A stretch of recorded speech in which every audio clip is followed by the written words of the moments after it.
आज शेयर करब भांगर माछेर दारुण सुस्वादु एकटी रेसिपि। भांगर माछ दिए विभिन्न रकम भावे रान्ना करा जाए। तो बंधुरा नमस्कार, आमार चैनेले जानाई सकलके स्वागत। आसुन देखे निन आमी किभाबे भांगर माछेर सुस्वादु रेसिपिटी तैरी करी। एखाने आमी 5 पिस भांगर माछ निये निয়েছি। खूब भालोभाবে धुए जल झरिए निये निয়েছি। फोड़নের জন্য গোটা জিরে, दारचिनी एक टुकरो, लवंग 4टे, एलाच 4टे और जयित्री अल्प। गुड़ो मशलार मध्य लवण स्वादमतो, काश्मीर लंकार गुड़ो, धनिया गुड़ो और हलुद गुड़ो। एखाने किछु मशला निয়েছি, এটা আমি পেস্ট করে নেব সবগুলো।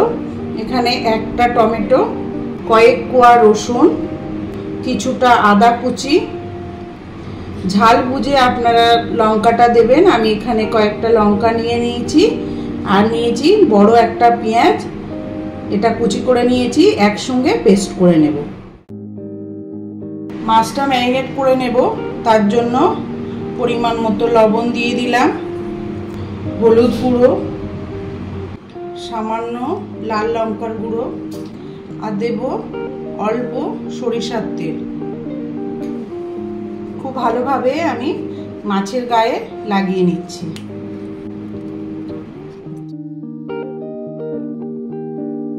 চার চামচ পরিমাণ তেল দিয়ে দিয়েছি। সামান্য 1 চিমটি লবণ দিয়ে চারিদিকে তেলটা ছড়িয়ে নিচ্ছি। তেলটা খুব ভালো মতো গরম হয়ে গেছে। এখন আমি একে একে ম্যারিনেট করা মাছগুলো দিয়ে দিচ্ছি।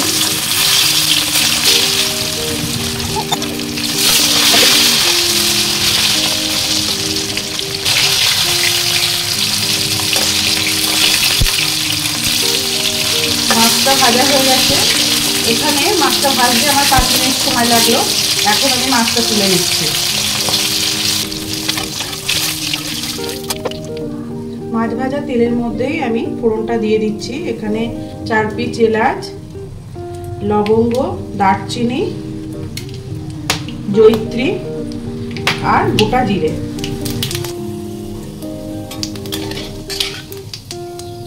ফোড়ন থেকে সুন্দর একটা ফ্লেভার বার হলে এখানে এই পেস্টটা দিয়ে দেব।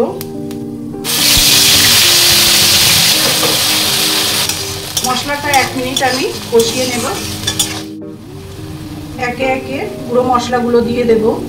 কাশ্মীরি লঙ্কার গুঁড়ো কালারের জন্য, ধনিয়া গুঁড়ো আর দিচ্ছি হলুদ পরিমাণ মতো, স্বাদ মতো লবণ দিয়ে মশলাটা খুব ভালোভাবে আমি কষাতে থাকবো। মশলা থেকে যতক্ষণ না কাঁচা গন্ধ যায় ততক্ষণ আমি কষিয়ে নেব। মশলা কষানোর উপর যে কোনো রেসিপির টেস্ট আসে, তো আমি এইভাবেই কষিয়ে নেব মশলাটা। সামান্য একটু জল দিচ্ছি।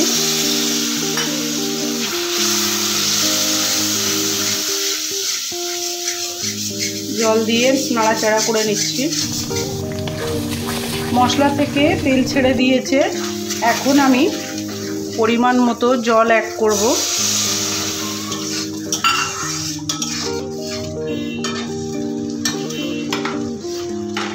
1 বাটির একটু বেশি জল দিলাম।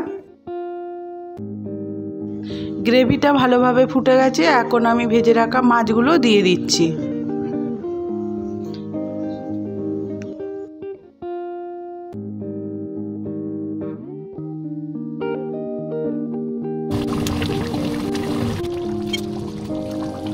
গ্রেভিটা অনেকটা গাঢ় গাঢ় হয়ে গেছে। এই সময় আমি 5টা চেরা কাঁচা লঙ্কা দিয়ে দিলাম আর দিচ্ছি ধনেপাতা কুচি, গরম মশলা 1 চিমটি। ভালোভাবে মিশিয়ে দিচ্ছি।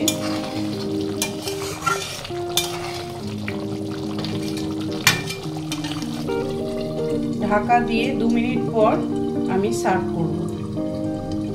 2 মিনিট পর আমি ওভেনটা অফ করে দিয়েছি আর এইভাবে ঢাকা দিয়ে রেখেছিলাম। দেখুন বন্ধুরা কত সুন্দর লাগছে। তো ভাঙর মাছের এই সুস্বাদু রেসিপিটি একদমই তৈরি আমার। গরম গরম ভাতের সঙ্গে এই ভাঙর মাছের এই পদটি থাকলে একদমই জমজমাট হয়ে যাবে। তো বন্ধুরা এইভাবেই তৈরি করবেন, আশা করছি আপনাদেরও খুবই ভালো লাগবে। ভালো লাগলে একটি লাইক দিয়ে দেবেন আর অবশ্যই কমেন্ট করে জানাবেন। আর আমার চ্যানেলে প্রথম হয়ে থাকলে আমার চ্যানেলটি সাবস্ক্রাইব করে নিন। আমার চ্যানেলে যে কোনো রেসিপি সবার আগে তার নোটিফিকেশন আপনারা পেয়ে যাবেন।